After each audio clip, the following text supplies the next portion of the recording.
주보를 보시겠습니다. 주보를 보시면 주보가 제일 뒤에 있습니다. 주보를 한 장씩 잘 들고, 그리고 주보를 받으셨으면 집으로 가지고 와서 여기다 두지 마시고 충분히 복사해 놨으니까요. 집으로 가지고 가셔서 계속 모아 가시고, 거기 이제 가운데 대요리문답 해설을 계속 여기다 넣을 테니까 여러분들이 좀 보관해 가지고 꾸준히 모아 가셨으면 좋겠어요. 자, 오늘의 교리문답 보십시오. 대요리문답 제93문. 도덕법은 무엇입니까?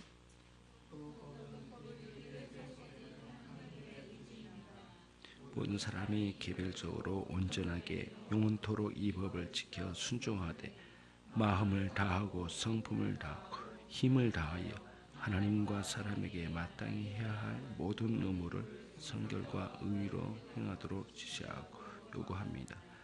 이 도덕법을 지키는 자에게는 생명을 약속하고 이것을 위반하는 자들에게는 죽음을 경고합니다. 아멘.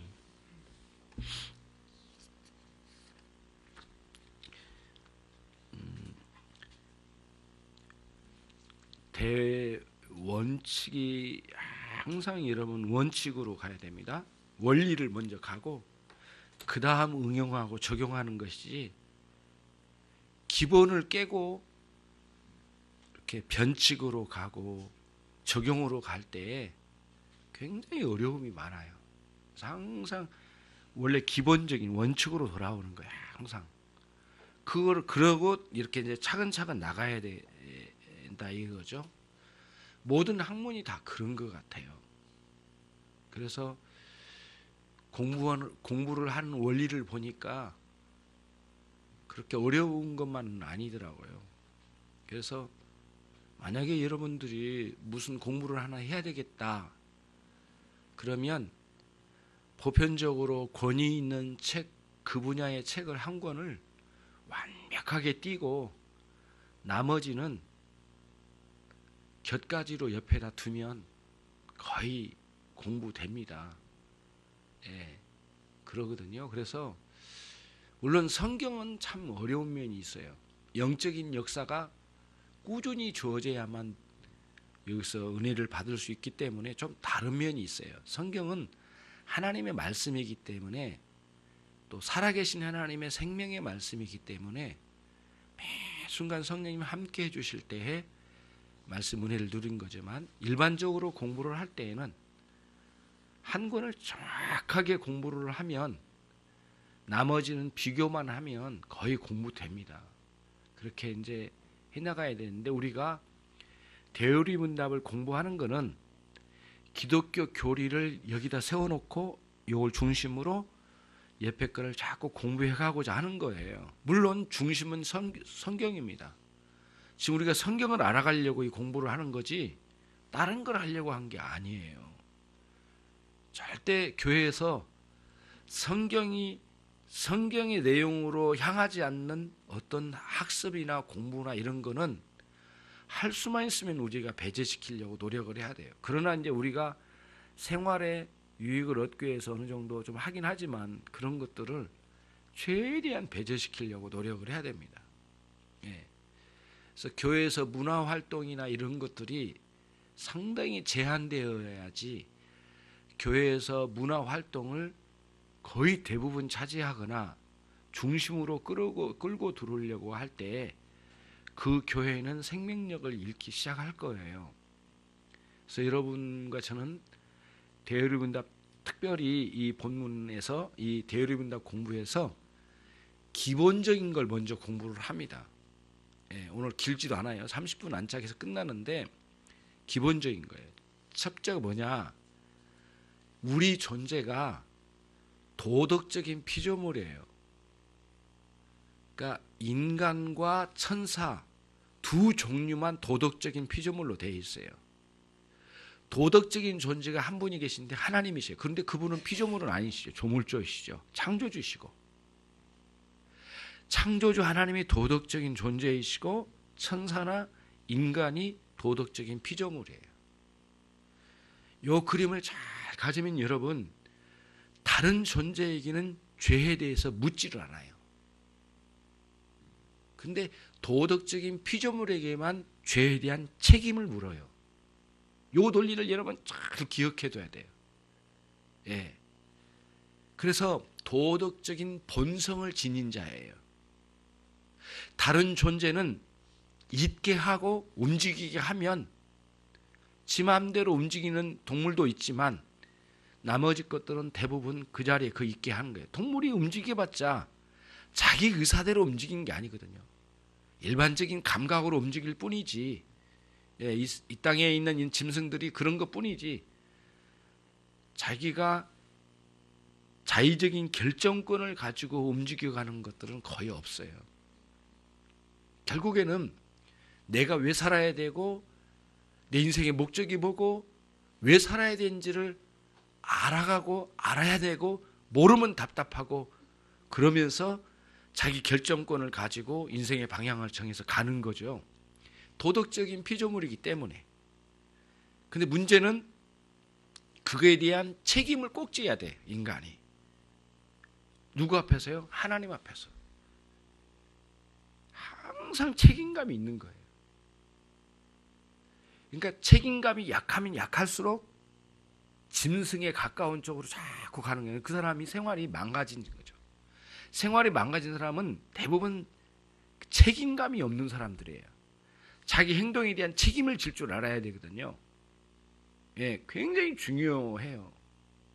자기 존재에 대해서 자기가 해놓은 거에 대해서 책임을 져야 돼요. 나 모르겠다 그래 버리면 안 돼요. 그래서 항상 투철한 도덕적인 피조물은 그 원리 속에 들었기 때문에 책임감이 있어야 돼요. 그래서 아이들을 기를 때 우리가 아이들을 양육할 때 책임감이 투철하게만 잘 해놔도 아이들은 굉장히 성숙할 거예요. 말을 해도 책임감 있게 말하고 행동으로 그렇고요. 우리는 누구라고요? 어떤 피조물이요? 도덕적인 피조물이다. 이게 엄청나게 중대한 문제로 걸려 있어요.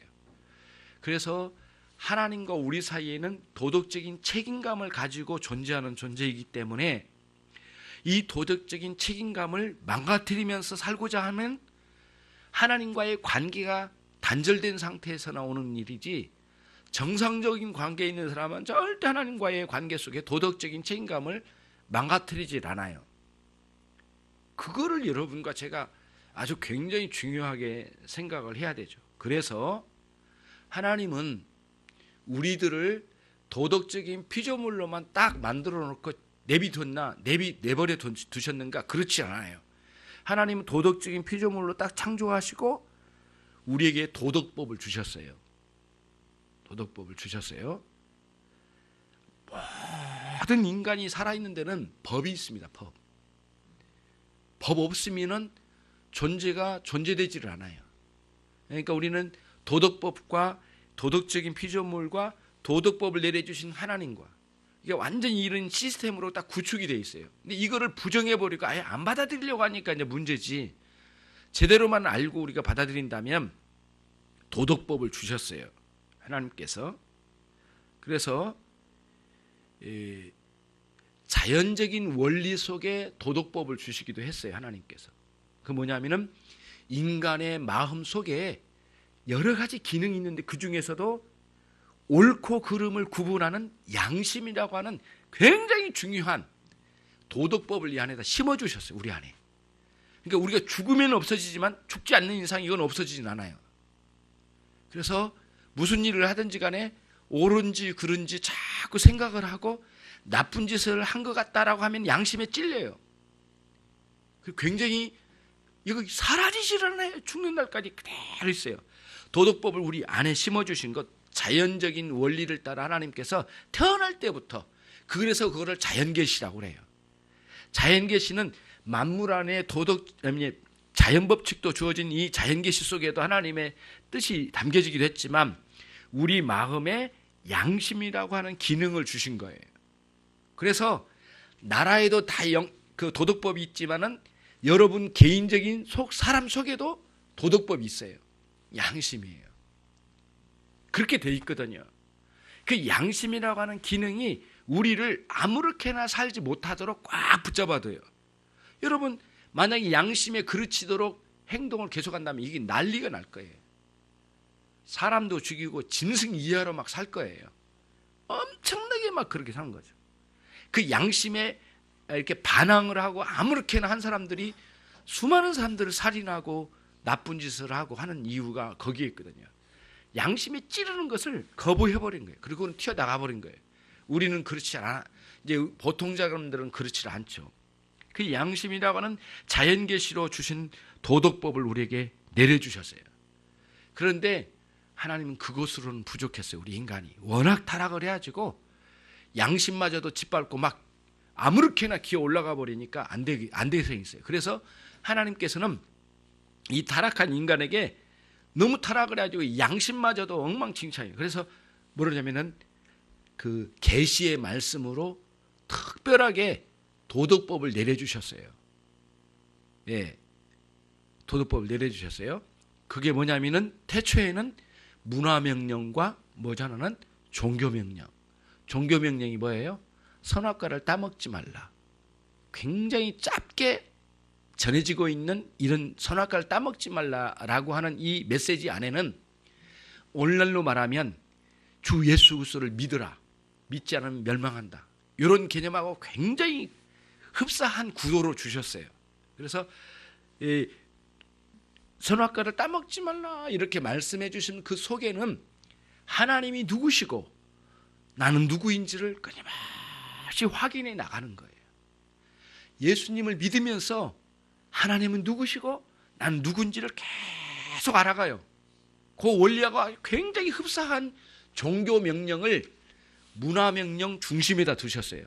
여러분 몸 안에 심장이 있듯이 우리 문화 명령 속에 뭐가 있다고요? 종교 명령을 핵심에다 두신 거예요. 중심에다가. 그리고 문화 명령이 있어요. 문화 명령은 어떻게 주었어요? 온 세상을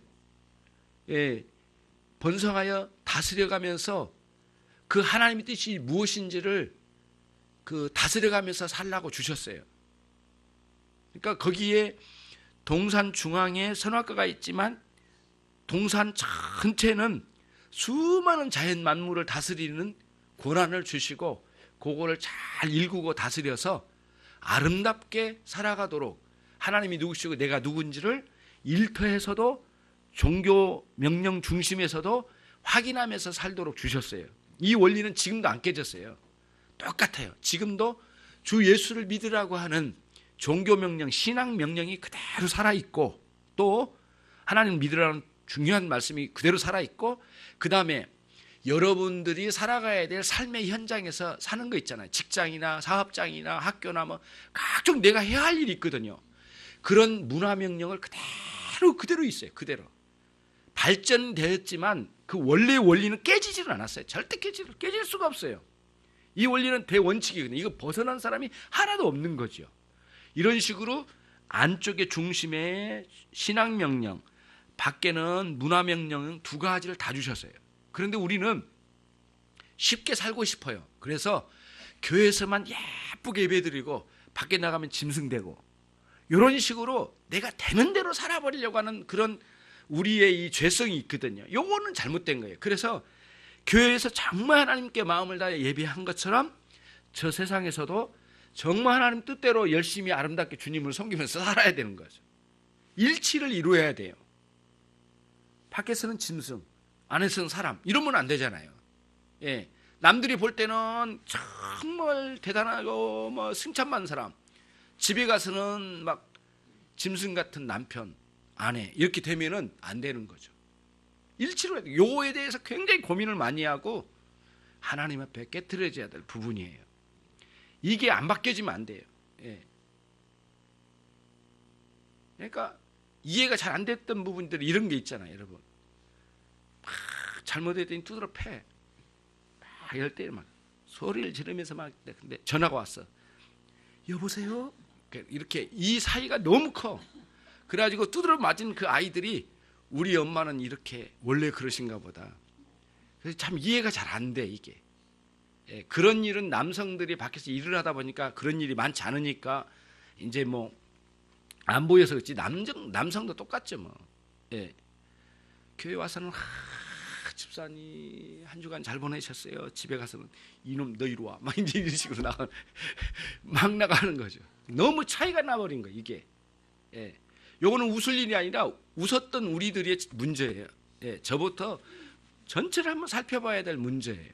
그러니까 아무렇게나 살면 안 되고 그 부분도 개혁돼야 되고 여기도 개혁돼요. 예. 이 진실함이 저쪽으로 진실함 흘러가야지 왜 교회와 세상 사이에 담을 쳐놓고 사냐 이거죠. 빨리 그 담을 허물어서 교회의 아름다운 이 삶이 저쪽으로 세상에서도 흘러가야 되는 거죠. 여기서나 문화명령에서나 종교명령에서나 신앙명령에서나 문화명령에서 일치를 이루는 참다운 신자로 살아가야 된다. 그걸 말씀드리고 싶은 거예요. 오늘 도덕법에 대해서 하거든요. 도덕법은 하나님 특별히 계시로 주신 것과 우리 자연 계시적으로 우리 마음에 이미 태어날 때부터 어떻게 해요? 양심이라고 하는 기능을 주고 있어요. 두 가지 기능이 있어요. 이렇게 도덕법은 두 가지로 기능을 해요. 예. 그거는 굉장히 중요해요. 그래서 로마서 2장 14절 16절에 양심에 관련된 내용이 거기에 증거가 다 나오고 있고요. 자, 그러면은 이 도덕법은 뭐냐? 첫째, 하나님께서 선포하신 하나님의 뜻이에요. 의지예요. 하나님 원하신 거예요. 하나님 바람이에요. 하나님 소망이에요. 여러분이 하나님 뜻이에요. 이게 우리가 하나님 뜻이 뭐냐고 내가 이렇게 하는 거 하나님 뜻일까? 그거는 도덕법에다 갖다 들이대보면 알아요. 예. 이번에 이걸 남들은 불법이라고 하지만 그래도 저 장로님도 하더만 그리고 나도 좀 해볼 수 있지 않을까라고 이거 하나님 뜻일까 아닐까? 장로님도 하나님 뜻인가 하는 거 아닐까? 라고 하는데 도덕법에다가 들이대면 아니야. 그러면 아니죠. 하나님 뜻 아니죠. 아니라고 해야죠. 근데 돈이 보이거든요. 그쪽으로 가면 돈이 많이 보이거든요. 돈이 보이니까 하나님이 뜻인 것 같아. 억지로 뜻이라고 자기가 말을 해가지고 또 가. 안 되죠. 예. 거기서부터 이제 우리가 싸워야 될 부분인데 그거를 또 심지어는 어떻게 오냐면은 이게 하나님의 뜻이죠. 그리고 목회자에게 와. 그래가지고 하나님의 뜻이라고 제발 말 좀 해주세요. 이렇게 말을 하는 거예요. 아니라고 하면은 목사님 나 별로 사랑하지 않는 것 같아. 이렇게 나오니까 이게 이제 상담이나 이런 신방이나 이게 제대로 안 이루어진 거죠. 자기가 원하는 건 길을 정해놓고 목사님 나에게 맞춰주세요. 이렇게 나가면은 그 무엇이 옳은 것이겠느냐고요. 그러니까 목회자도 타협을 한 상황이 이제 오는 거죠. 그러면 안 되잖아요. 예. 그때 굉장히 괴로워요. 그러지 말라고 해도 저 교회 나갑니다. 이렇게 하면은 목회자가 이제 겁먹는가? 그래서는 또 안 되잖아요. 이러든 저러든 아닌 건 아니라고 말을 해줘야 되니까 그래서 이제 목회자가 결단을 해야 할 때에는 용기가 이제 필요한 것 같아요. 쉽지 않은 것 같아요. 그래서 자기 갈 길을 제 갈 길을 막 가는 사람에게 그 길 아니라고 말을 해줘야 되니까 등을 돌려야 되는데 그동안에 투자한 것도 다 포기하고 돌아와야 되는데 어려운 거죠. 도덕법에다가 우리를 딱 들이댄 거예요. 하나님의 뜻이 있어요. 왜냐하면 하나님 살아계시기 때문에 원하신 바가 있어요. 의지가 있어요. 하나님의 바람, 소망이 있어요.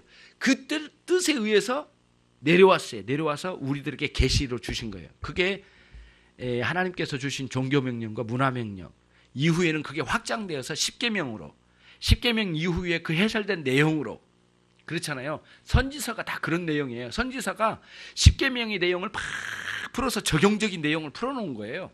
그리고 쭉 이어진 거죠. 시대는 다르지만 원래 하나님 가지고 계신 도덕법의 뜻은 변하질 않아요. 변질되질 않아요. 그대로 유지돼요. 그 내용은 확장됐지만 그 뜻은 흐트러지지 않아. 그래 처음에 아담에게 문화명령과 종교명령 주셨던 그 틀이 지금도 유지되고 있잖아요. 그 유지된 거예요. 결국에는 아담이 타락한 것은 문화명령 쪽이 아니라 종교명령에서 무너지면서 다 무너졌어요. 그러니까 오늘날도 마찬가지예요.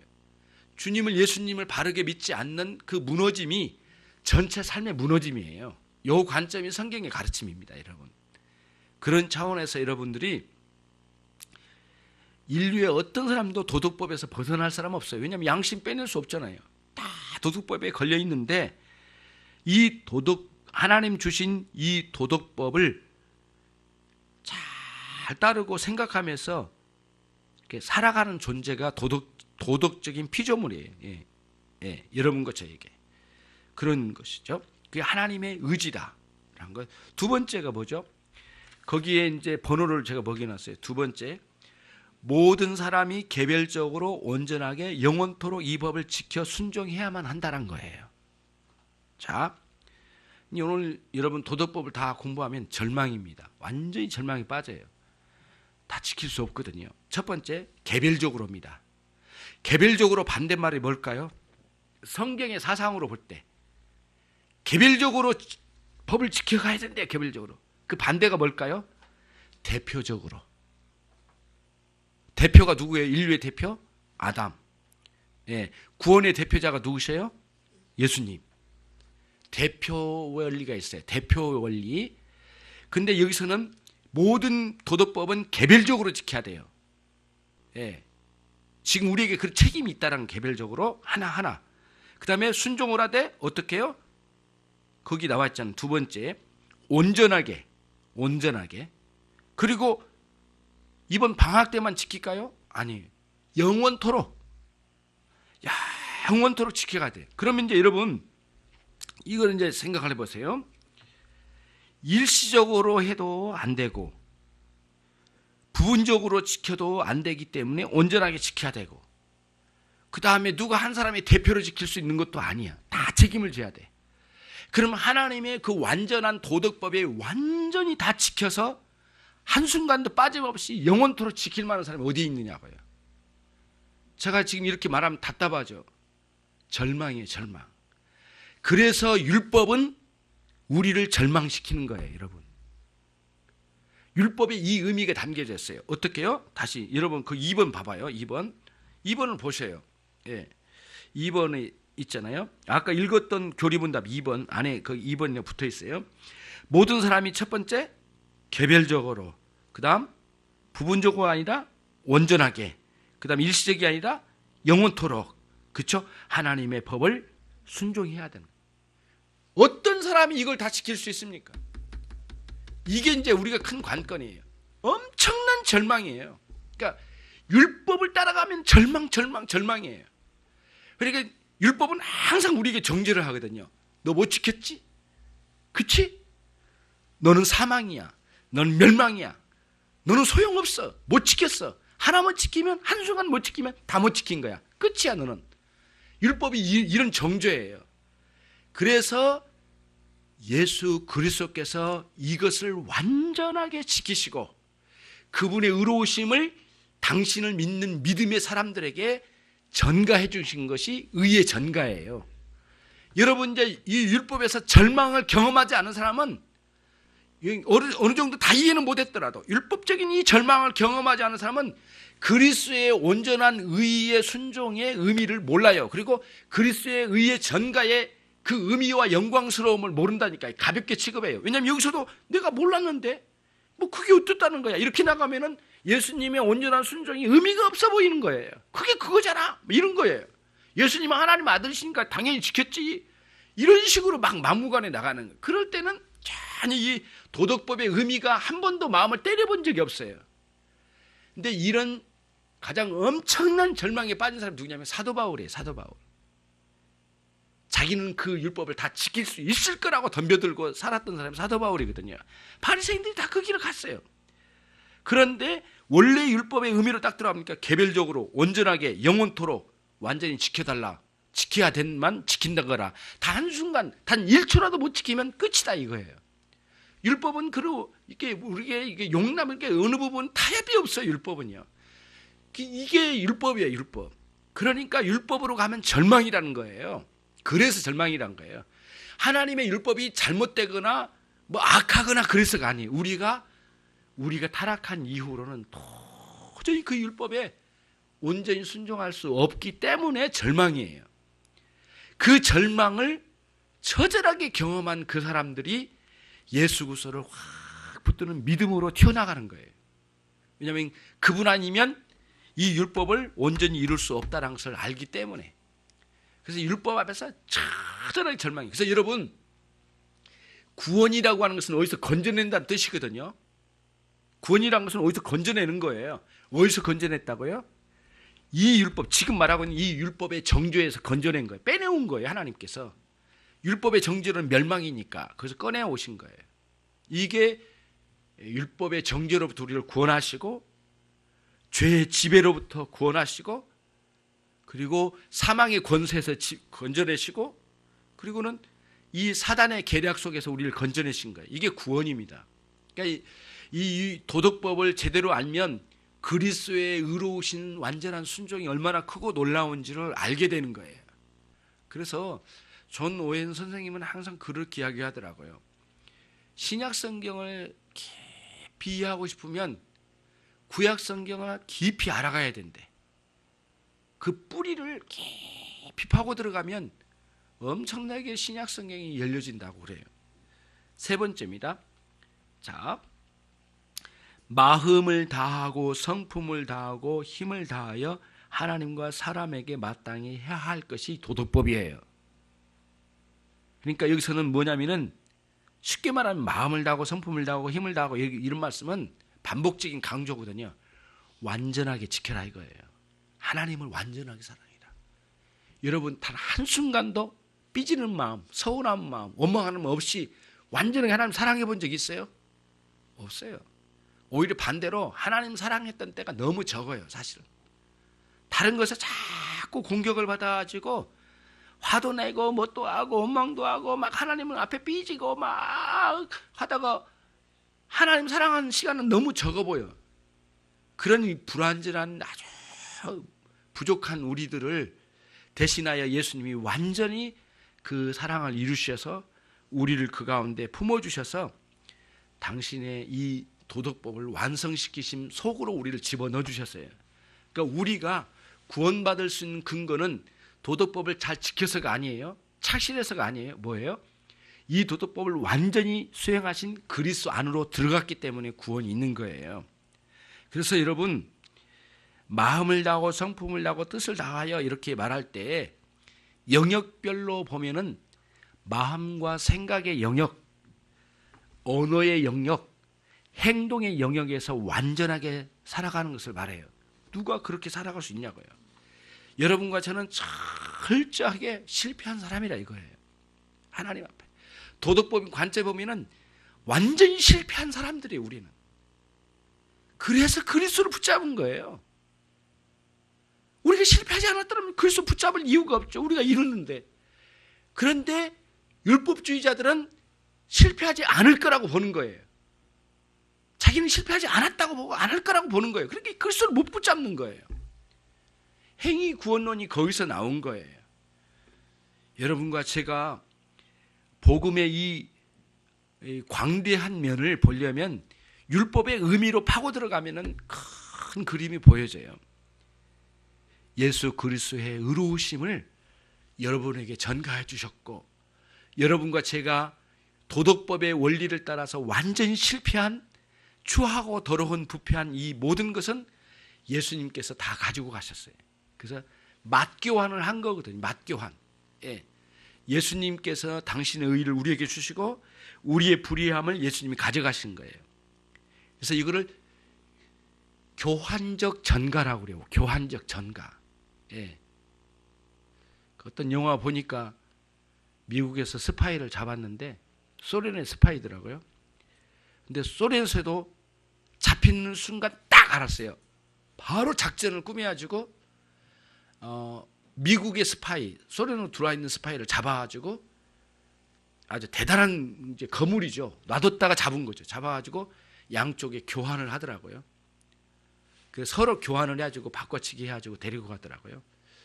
양쪽 가서는 영웅이 되는데, 아무튼 우리 주님이 당신의 의로우심을 우리에게 넘겨주시고, 우리 책임 전가하지 말란 말을 하잖아요.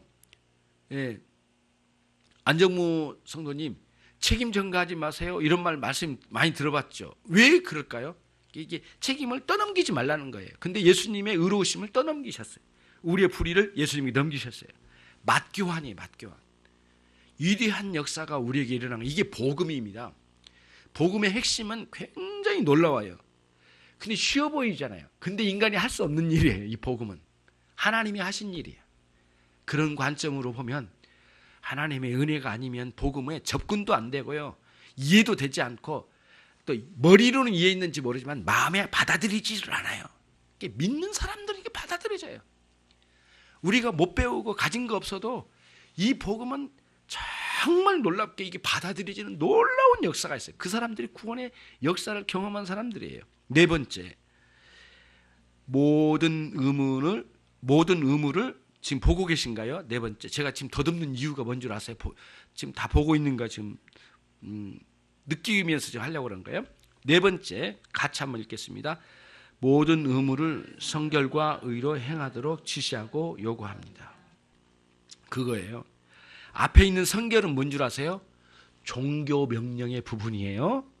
뒤에 있는 의는 뭔 줄 아세요? 문화 명령의 부분이에요. 여러분 생활 전방위적으로 사방팔방으로 활동하는 여러분의 생활, 이게 의의 부분이고요. 그 다음에 성결은 뭐라고요? 종교 명령, 예배 드리고 찬양하고 기도하고 말씀 보고 하나님을 부르고 찾고 성경 공부도 하고, 이렇게 종교 명령 부분이에요. 이 부분이 성결, 이 부분이 살아야 돼요. 그 다음에 또 뭐예요? 의의 부분 살아있어야 돼요. 일주일 내내 이웃집 아줌마하고 끄댕이 잡고 싸우고 와가지고 예배 시간에 참 전에 와가지고 찬양 같이 부르고, 집사님 막 천사 같아, 나도 그러지. 그런데 아니야. 이렇게 하면 안 되죠. 저쪽의 삶이, 우리의 일상의 6일 동안의 삶이 정말 의로워야 돼요. 공정해야 되고요. 그래야 됩니다. 이게 완전히 하나님 뜻이 이루어져야 돼. 그리고 이 종교명령 안에 있는 신앙생활이라고 하는, 소위 말하는 신앙생활이라는 이 교회생활도 정말 성결해야 돼. 이 신앙생활이 썩으면 삶도 썩어요. 삶이 썩으면 언젠가는 감춰졌지만 교회생활도 썩습니다. 그러니까 이게 잘 안 이루어지니까 괴로우니까 세상으로 가버린 거예요.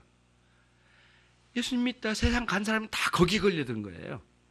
양쪽이 안 맞거든요. 이것도 하고 싶고 저것도 하고 싶은데 안 되는 거예요. 두 개 다 취할 수 없는 거예요. 한쪽으로 가야 돼요. 그래서 이쪽 영향이 이쪽으로 가야 되는 거지, 이쪽에 영향도 받고 이쪽도 영향 받는다면 그거는 이게 이런 이 박쥐 같은 생활은 나중에 언젠가는 무너져요. 그래서 교회 생활이 힘든 거예요. 저쪽에서 막 자기 마음대로 살다가 교회 와서 거짓말을 하는 거예요. 일주일 동안 진짜 잘 산 것처럼 하여튼 최고로 예쁘게 해왔어. 그러니까 집사님 정말 좋아 보이네. 막 그런, 그래? 파마 좀 했거든. 이게 한 돈 10만 원 주고 했는데, 이런 것으로나 폼 잡으려고 하면 안 되잖아요. 이게 언젠가는 1년, 2년, 3년 쭉 지나면 이런 짓도 못 하겠어. 에이씨, 가는 거 세상으로. 다 그렇게 가는 거예요, 여러분. 왜 갑니까? 한쪽으로 가는 거예요. 결국에는 한쪽으로 가거든요. 양쪽 걸쳐보려다가 될 줄 알고 시작했는데 나중에 안 되니까 한쪽으로 가는 거예요. 교회로 오든지 저쪽으로 가든지 나중에. 다 그 꼴이지 뭐가 있어요. 다 그게 그거예요. 양쪽을 다 취하려고 하면 안 된다니까요. 재물과 주인을 같이 섬기려고 해봤자 섬겨지지를 않아요. 왜냐하면 주인한테는 나 돈 욕심이 있고 돈에 대해서 굉장히 욕심이 풍성한 내가 주인 앞에서 막 하는데, 주인 없을 때는 에이 네가 주인이 봤자 나는 돈이 문제지, 네가 이런 식으로 생각할 거 아니에요. 그리고 또 주인 오면 또 아부하고, 이 생활을 언제까지 하냐고. 이런 박쥐 같은 생활을.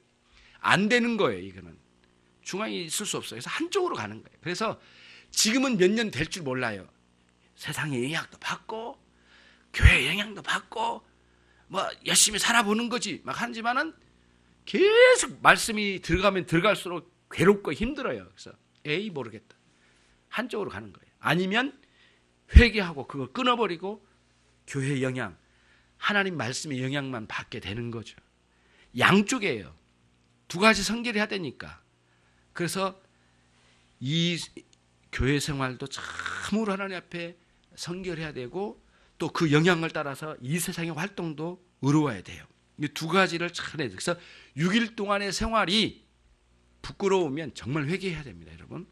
5번째입니다. 같이 읽습니다. 시작.